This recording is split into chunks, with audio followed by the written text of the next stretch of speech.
There's no quiet way to open a candy wrapper. Two physicists actually studied this.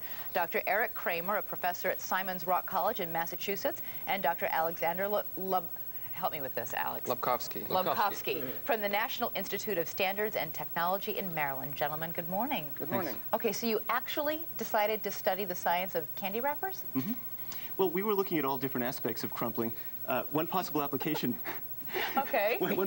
One possible application would be the design of better crumple zones for automobiles, making safer cars. Oh, okay. So candy wrappers can actually be translated into something very serious. In principle, yeah. Okay. And we hit on this as kind of a lark. We realized no one had studied it before, and we thought we might be able to learn something about more engineering issues about crumpling by looking at something everyone was familiar with. I don't like the fact that Elizabeth implied that this wasn't very serious, because if you're in a theater and you hear this going on around you, the critical line comes at the most important moment of the play, and the guy behind you decides he has to have a piece of candy. It just happened yesterday. Now, you looked at whether, if you do it slowly, as some people seem to try to, it can be quieter than if you do it real quickly.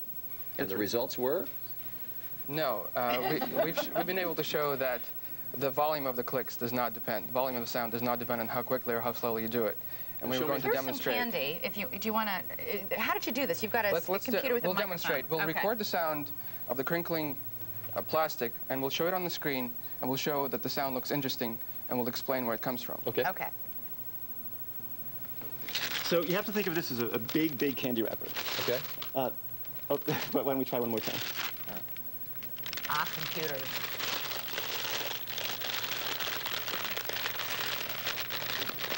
Yeah, so that's the sound you just made. That's right. Yes. Okay. And you see that in the beginning was silence, and then there are sharp spikes. And now, is that considered a fast unwrap or a slow unwrap? Well, what I did was pretty slow, but the point of doing it slowly was so that you could maybe see the individual pops in the sound. Okay. Oh, there we go.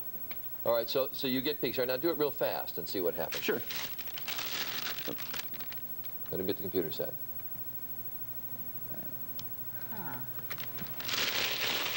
Okay. You see the volume of the clicks did not change. No, it just over more time. Even slowly, the clicks will be just as great.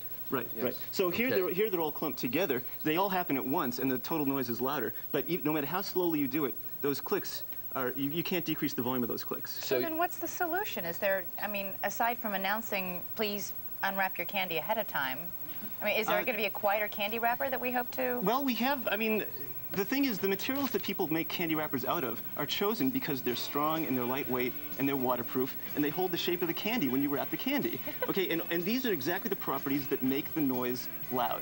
Okay, here's a piece of tin foil, okay, which has plenty of crinkles and crumples in it, and if I move this, there's no noise at all. But the reason people don't wrap candy in tin foil is because tin foil tears so easily. All right, so do it real quickly, folks, and get to the play. Before the show starts. We'll be back.